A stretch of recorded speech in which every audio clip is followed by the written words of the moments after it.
แต่ผมอยากให้ครอบครัวที่ผมสร้างทั้งหมดผมยังมีโอกาสได้เลี้ยงลูกนะครอบครัวที่ผมกำลังจะสร้างมันแข็งแรงขึ้นทุกวันมีหลังบ้านที่แข็งแรง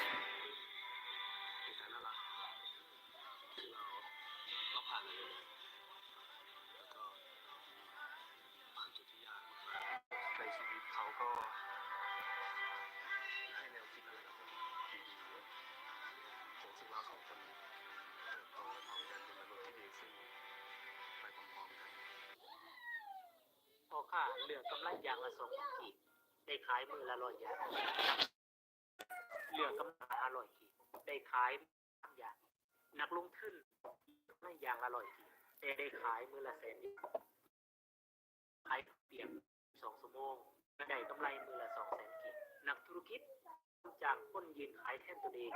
ถึงจะได้กำไรเพียงมือละ50,000 กีบแต่เขามีเวลาไปเปิดสาขา2 3 4 5นักลงทุนยอมเสียเงินมหาศาลในราคาระบบและบุคลากรมืออาชีพสร้างแบรนด์ขายเป็นระบบขยายสาขาไปทั่วโลกพอค่าจะไปท่องเที่ยวแต่เขาก็บ่ยอมเลิกลาจะเห็นพอค่าเหลือกำไรกีบได้ขายมือละ100 อย่าง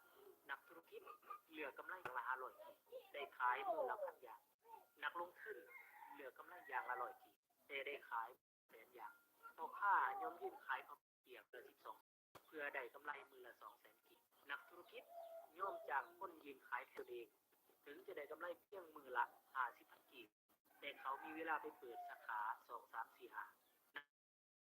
ขึ้นย่อมเสียเงินมหาศาลในกับค่าระบบและบุคลากรมืออาชีพสร้างแบรนด์ขายเป็นระบบขยายสาขาไปทั่วโลกพอค่าจะไปท่องเที่ยวต้องปิดขาดรายได้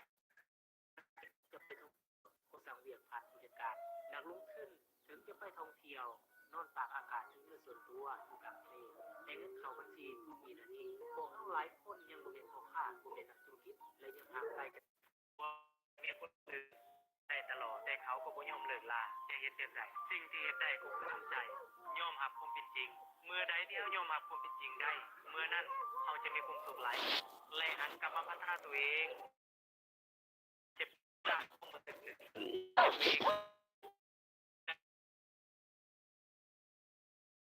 ถามตัวเองว่าเฮายอมให้คนอื่นทำลายความรู้สึกของเฮาได้แนวใดและเฮาทนไปเพื่อหยังและเฮาจะทนแบบจนสันใดเมื่อที่ได้เจ้าบ่มีวันตกต่ำเป็นข้อที่สำคัญที่สุดและเจ้าต้องที่พาเทียมมาลาถึงจะฟังเข้าใจก็ตามไว้ใจคนอื่นหลายจนเกินไปข้อ2เงียบๆอย่าโอ้อวด